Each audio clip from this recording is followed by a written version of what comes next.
My name is Sarah Laskowitz. Today is April 11th, 2019. The time is 6 p.m. and we are at St. John's Northwestern Military Academy. I'm interviewing Bill Vaitl, who was born on February 2nd, 1934 in Milwaukee, Wisconsin, and served in the Cold War between August of 1956 and June of 1958. Bill Vaitl was a specialist fourth class rank in the Army and served as a translator as well as an intermediate speed radio operator. This interview is sponsored by the Bell Tower Memorial.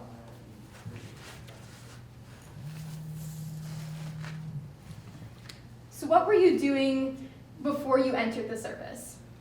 I was up at the University of Wisconsin. In fact, I had a 4-year deferment for attending the university until I got my degree. So at that time, though, there was compulsory military service. You had to serve 2 years if you were physically able to do so. So it was great that I was able to finish that up. And about the same time I got my degree in Madison, I also got my induction notice, the notice from the draft board. Although they said at the time that I was to be graduating on June 15th, and I was supposed to enter the Army on June 11th. So they were very kind to me and gave me a 2-month deferment, which worked out very well because we already had planned to marry, both my wife and I. And the wedding was all set, and so things would have been really goofed up had I gone in earlier. Plus the fact that I would probably not have been stationed over in Germany as I ultimately was. I would have been, who knows, somewhere else. What was it like to live in the United States during the Cold War era? And not a whole lot different than it is today. You know, right now you've got all kinds of military activity going on around the world, and you listen to it on the news perhaps and some of the things that are going on, but it was business as usual, if you will. It wasn't really a whole lot different than things are from usual, mainly also because we're pretty well separated here from a lot of the places where military activity has taken place. So as I say, for me, it worked out well. Having the 4 years at college was something that I was looking forward to, and I'm glad I was able to finish it up.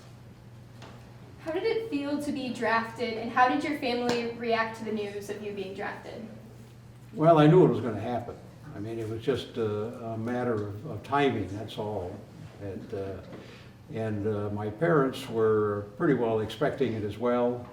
I think the one that was probably a little bit more uncomfortable with it might have been my wife-to-be, because, you know, here I was within just a month or so of our being married, going off to someplace where we would not be together in any way, and probably would not be for quite a long time. I went in August, and the first leave that I had was in December, so you know that was about a half a year's time that we were separated. She did visit me once down at Fort Knox, and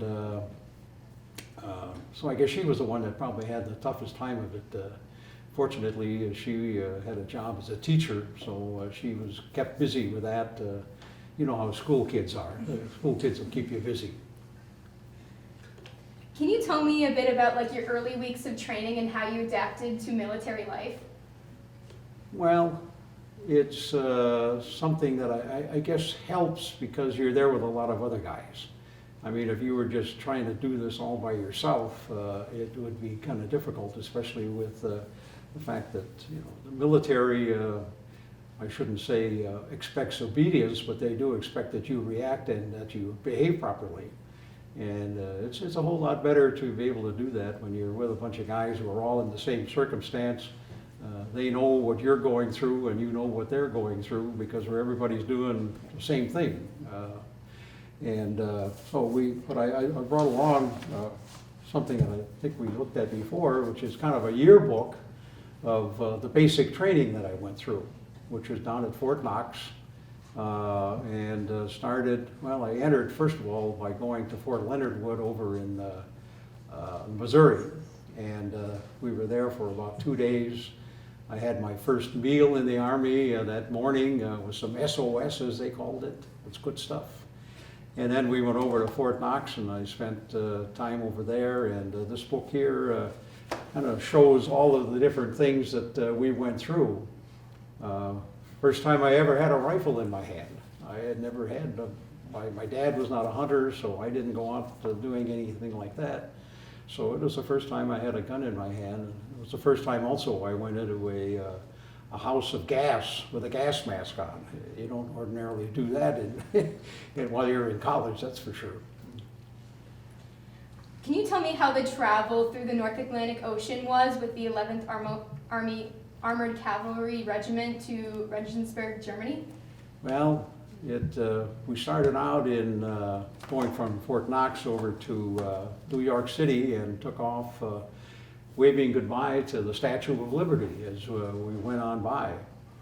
And this was in March, the end of March, which is not the kindest time on the North Atlantic. We spent 11 days making our way on across to Hamburg, which is where we landed.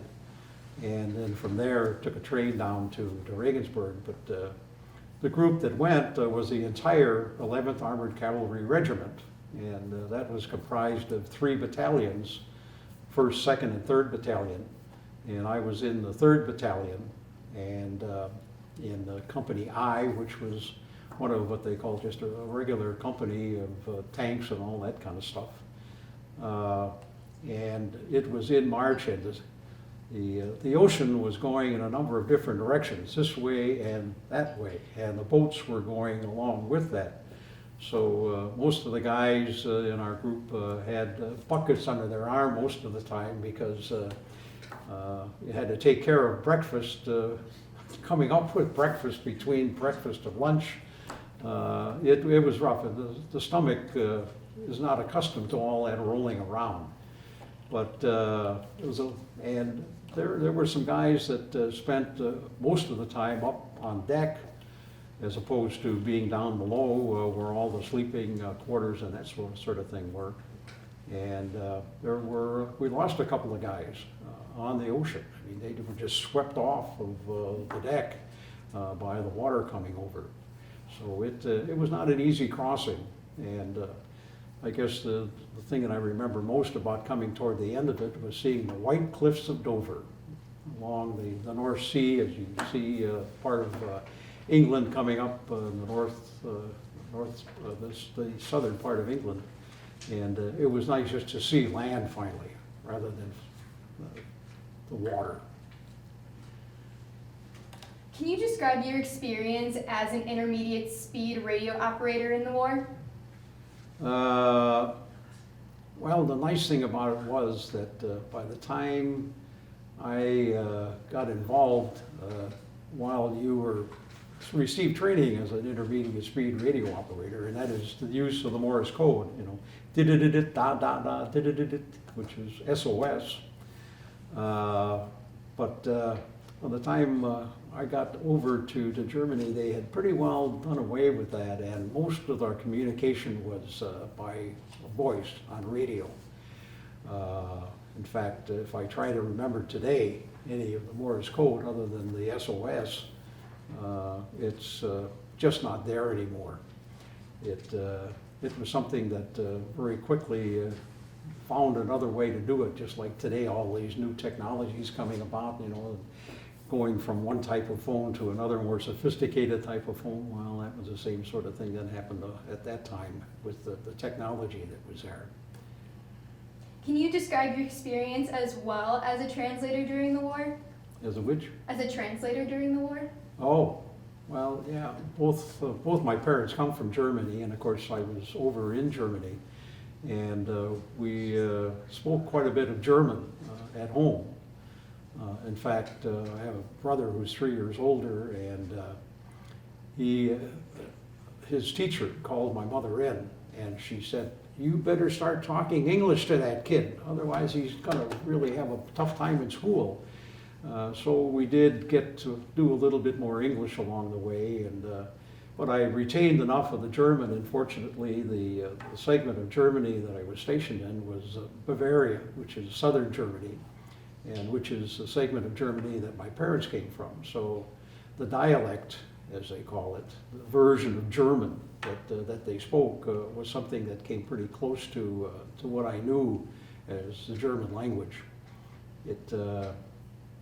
There are something like, I think it's 13 different dialects of German.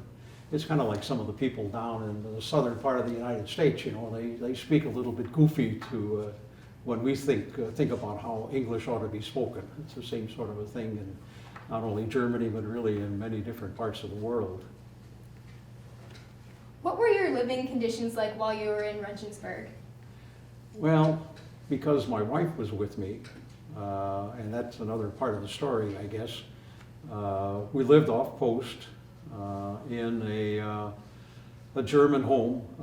The lady that owned the home, she went through World War II, lost her husband, lost a son in the war, and but somehow or other was able to buy the house that she had. It was 3 stories tall, and another fellow and his wife, another Army guy, and myself and our wives lived in the first floor of the home.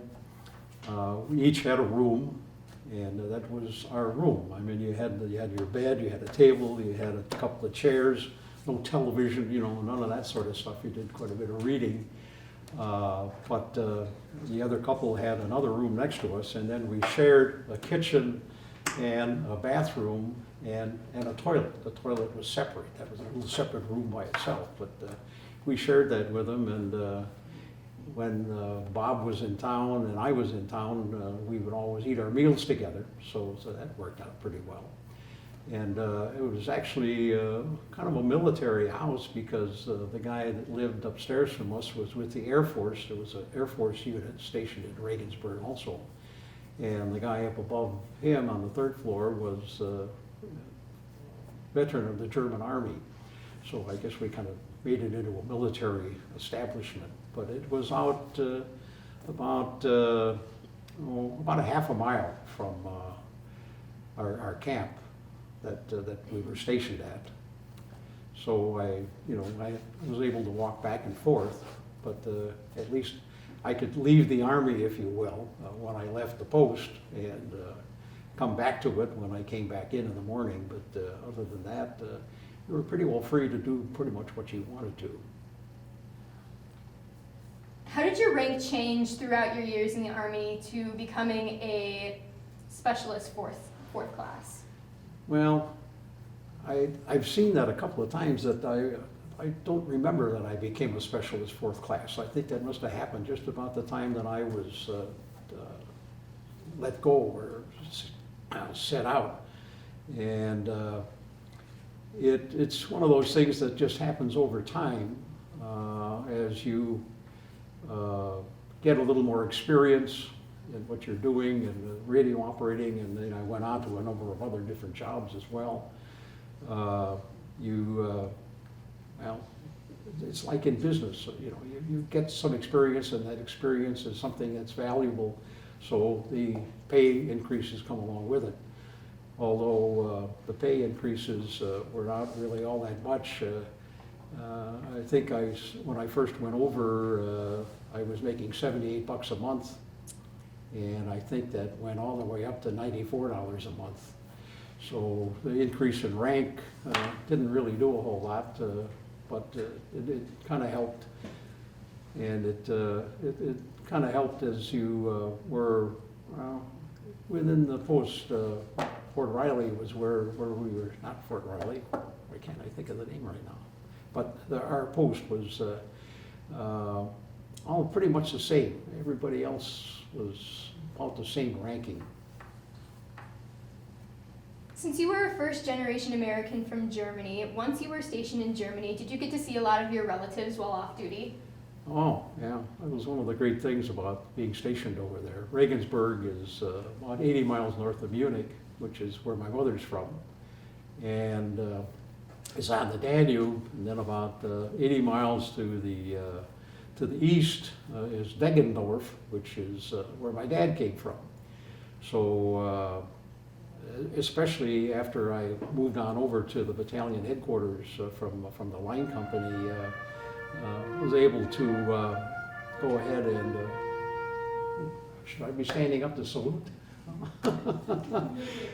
But we were able to get to visit relatives, people that we would otherwise never probably have seen or met in any way. And it was a great advantage, and it continued to be that afterward, because we've gone back to Germany, my wife and I think 4 different times, and relatives from over there have been over here several times. And in fact, we're waiting for one of them from Munich, who will probably come this summer. And the people from Germany have kind of a tough time recognizing, I think, the expanse that there is here in the United States, because she said something about they're going to start in Florida and then make their way on up to New York, and then they're going to be coming to Niagara Falls. They want to see Niagara Falls. And she said, and when we're in the area, we'll stop by and see you. I wrote her a letter and I said, well, maybe more than just stopping by, or just, making it a little short visit, because there's several miles between here and Niagara Falls. But it was a great opportunity, and it's continued. Just this past summer, our our oldest daughters went to Munich and then on to Austria with my cousin's daughter, because it was her birthday and she was celebrating her birthday. And they had been here the summer before and invited all of us to come over for her 60th birthday. And I'm getting to a point where my travel overseas is not really all that intriguing anymore. So we decided not to go, but our 2 daughters did. But had I not been over there at that time, some of these things that followed on through, and including visitation by our daughters to these relatives over there, probably would never have happened. So it provided a great opportunity. Your wife was able to travel to Renchensburg while you were in the service. While that was not possible for many families, how come your wife was able to come and stay with you while doing your service? Well, as I think we mentioned before, I was there during the Cold War. There was no active military activity going on, and there was no restriction on wives joining military people, as long as you had the approval of the company commander or the battalion commander, whatever level you were at. So it was something that I did very quickly after I got over there to put the application in, and ultimately it worked out that way, and she came over with my mother and my sister. It was the first time my mother had been back to Germany also, since she came over here in 1928. So it was something that was quite exciting for her. And there were maybe 20 other guys who were just like myself, having been drafted in. They were able to bring their wives, and all of them lived, quote, off post, which was kind of a nice thing to have. Although some actually bought cars and had cars, so that they lived a little further away from the post than I did. We could walk, but they had to drive, so they were able to get cars, and they had, back at that time, there was also gas conditioning, so they had enough coupons to be able to get enough gas just to kind of travel back and forth between home and the post, and be able to live off there. But the one thing that's happened from that, of course, was the fact that the wives were there, and our duty was border guarding along the German-Czechoslovakian border. So we were gone a fair amount of the time. I would say between the time on the border and the time out in training camps, probably took 60% of the time that we were there, which meant that the wives then were by themselves, or at least living alone. So they would get together at either the chapel or at the enlisted men's club, and formed a little group which they called the Frugal Fraus. They had to be frugal on army pay, and of course the Frau is the German wife, So that was something that got started at that point, and I think we've talked about earlier. We still get together, and we had a reunion here about 2 years ago out in New England, and in Rhode Island, and we had, just about a month ago, got the chain letter that goes on around. We get it about once a year, so we kind of keep track of each other and who's doing what to whom. And of course, along the way, there have been some changes because people have passed away or because they've maybe lost some interest or something like that. But there is kind of a bone group that kind of stays together. Although that reunion may have been the last one because there's not too many that really want to travel anymore. And this one was out in New England. The next one, if we have it, is a gal in California who's been talking about it. So I don't know whether we want to do that kind of traveling. We'll have to see what happens.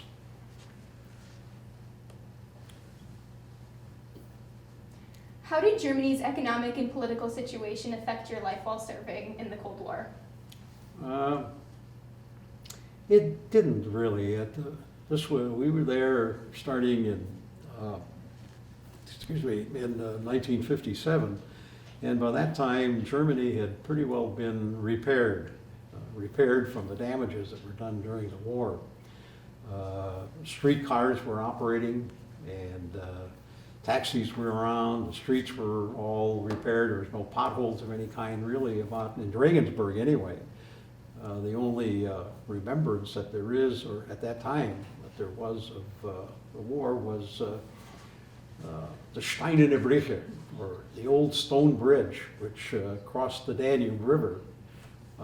And the end of the bridge that was on the south end of it was concrete. I don't know, maybe about the first 50 feet or so were concrete, and it was reconstructed. Mainly because as the Germans retreated at the end of World War II, they blew off that part of the bridge, which was how the Americans or the Allies would have been able to come over the Danube. So it was repaired to that extent. We've been back since, and it's now the old stone bridge again that it was back in the 1300s when it was first built. And it's kind of an interesting bridge too, because there on the north end of the bridge, there's a guy sitting in a chair, and he has his hand over his head, and he's looking up to the south over the river. And this happens to be the contractor, or patronization of the contractor who built the bridge, which was being built at the same time that the Grand Cathedral was being built in Regensburg. And the two contractors had a bet. Who's going to finish first? Well, as it turned out, the guy that was building the bridge was finished first. And now here he is looking up at the incomplete cathedral that is still there. And I never did see it, but I was told that there was a picture, a statue of a guy on the roof of the cathedral with a bucket over his head. It was presumably the contractor for the cathedral who, having lost the bet, jumped off and committed suicide. There are all kinds of stories that can go on. It made for an interesting city.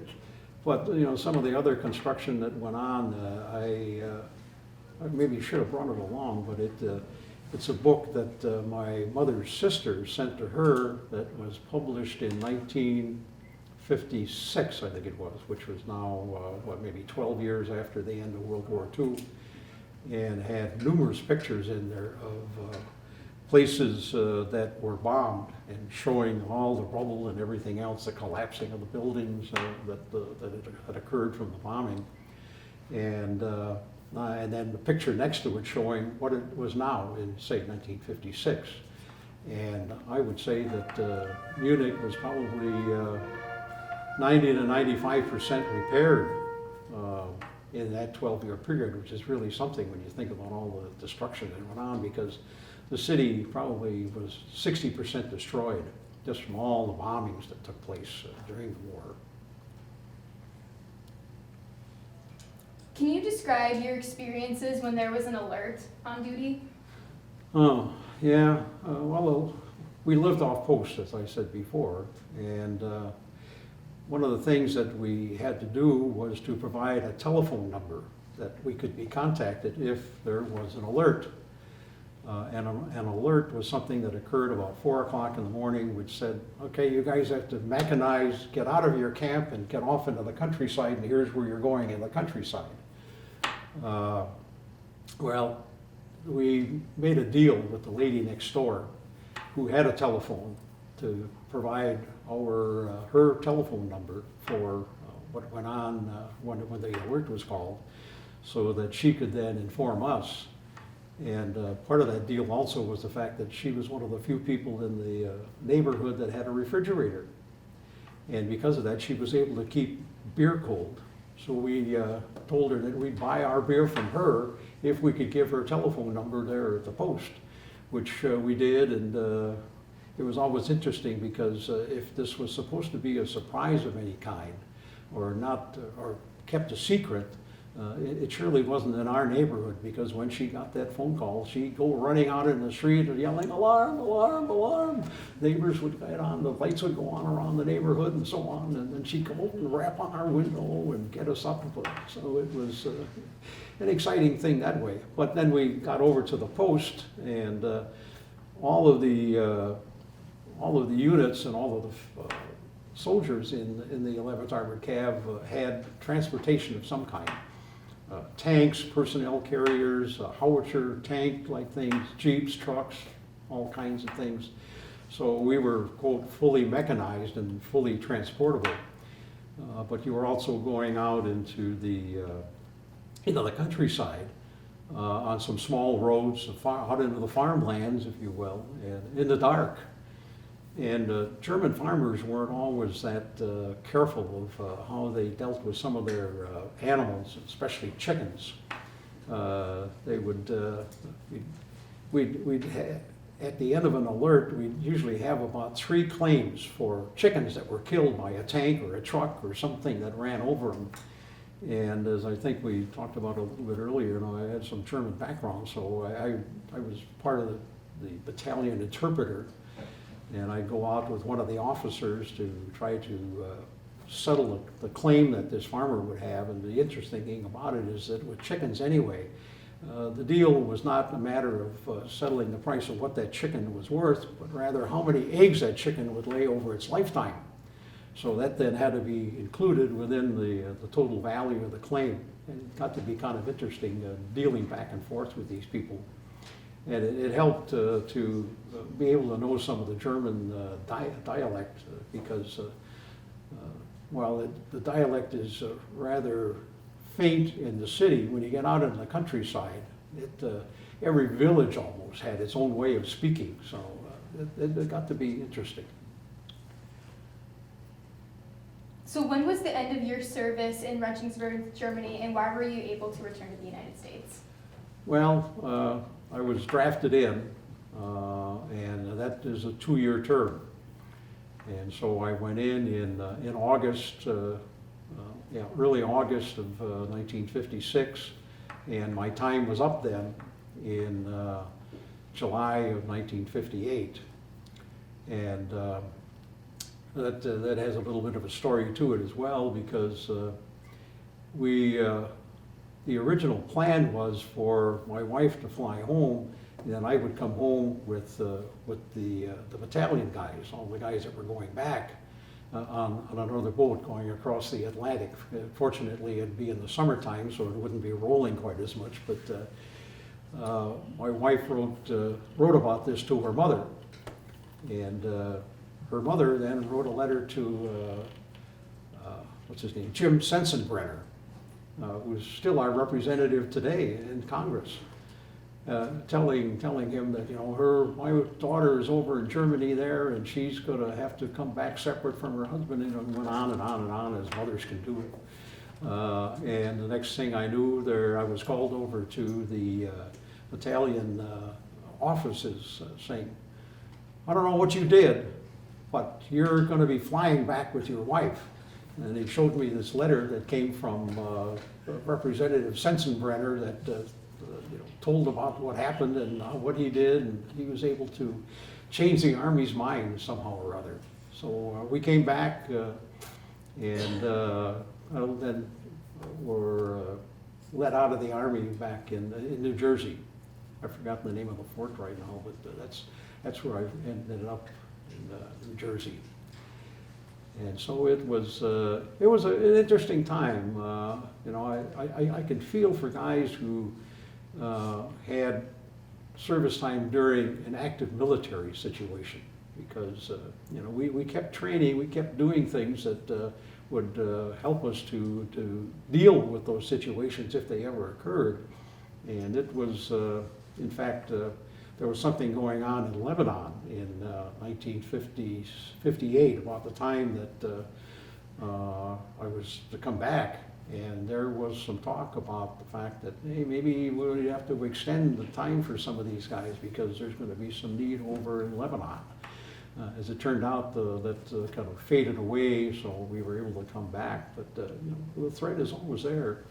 And as you know, over the time since then, and that's what, 69 years or something like that. Things have happened.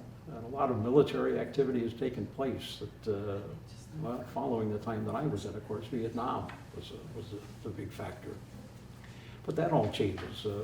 Vietnam, my youngest daughter lives in Hong Kong, and our oldest sister, or her older sister, went to visit in Hong Kong, and then they spent a week in Vietnam. And it's a beautiful place, a tourist place today. You know, they fought a very, very significant and very bloody type war over there. And now here you are, what, 60 years, 50 years later, whatever it is, and it's a different country, different place. What would you say is like your most important contribution during your service? Most important contract. I think just the time that I gave. It was important, I think, because while no real military activity was going on, there's always the danger of it. And I think the fact that fellows were willing to go into the service and spend some time serving their country. I mean, we have a wonderful country here, and it's something that really we ought to be giving something to, and that's, of course, one way that young men can do that while they're still active and can get out and do things. So I think that, I don't know that I could point to any one particular thing that I did that, other than, you know, settling the chicken cases, that was really all that important. So, the one part that was important, I guess, at least to our battalion commander, was that the one position that I did have was the public information clerk for the battalion, which meant that I was to try to get articles into the Stars and Stripes newspaper, which was published by the Army and in English. But I tried about once every 2 weeks or so to get an article about what the battalion was doing, whether some things were happening on Fort Skelly, which was our post, or something was happening because we had several athletic teams. There was a football team and there was a baseball team.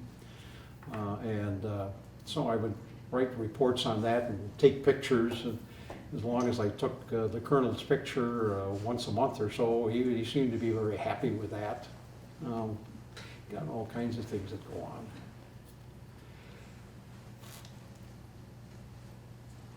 After you returned from the service, what were your next steps in continuing your life?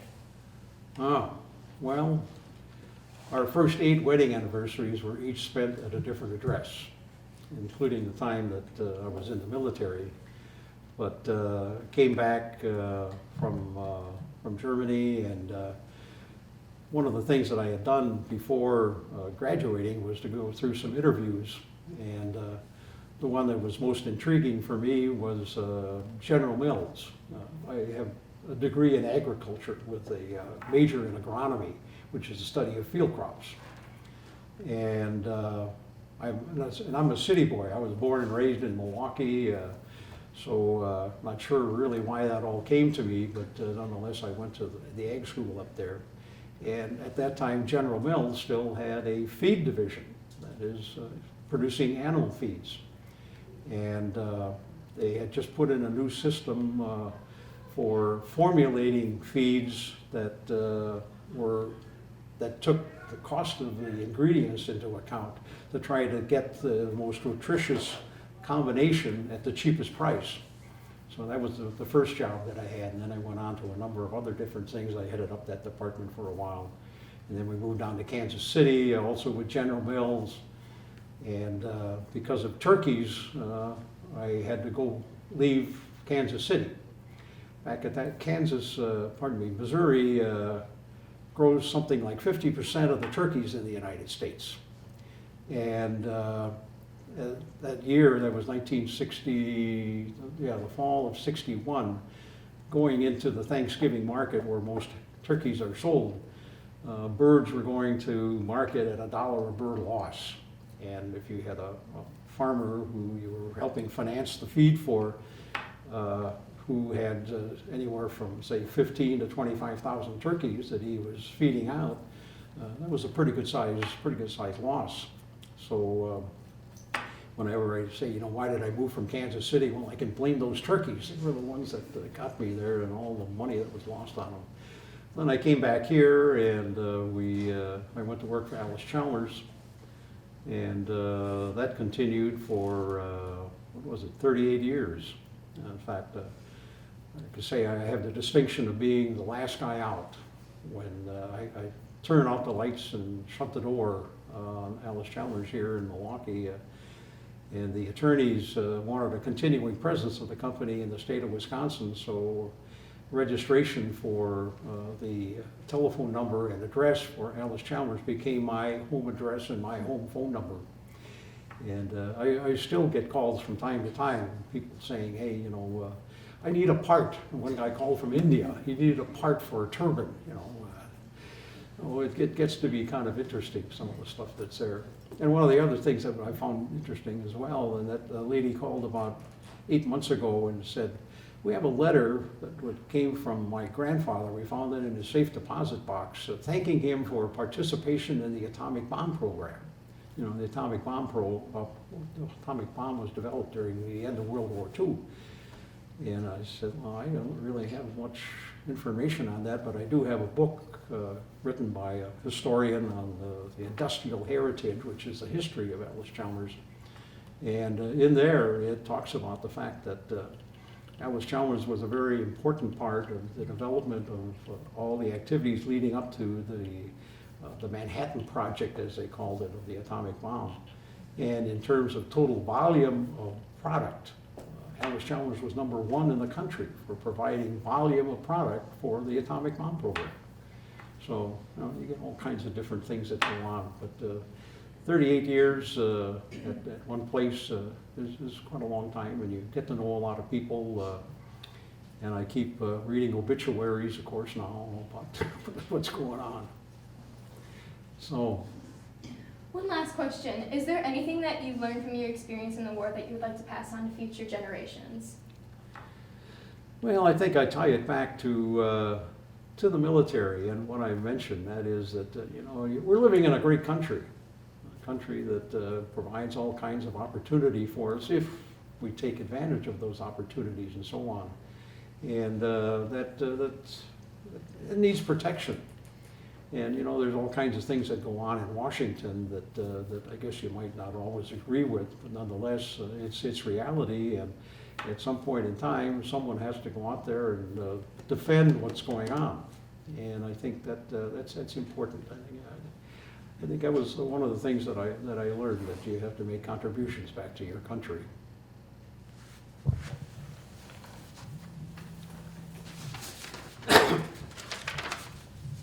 In closing, this has been an interview with Bill Vaitl regarding his service during the Cold War. My name is Sarah Laskowitz. The time is 6:35 p.m. Thank you for agreeing to this interview, and more importantly, thank you for your service. Thank you. It's been fun. Going back, doing some reminiscing, that's for sure.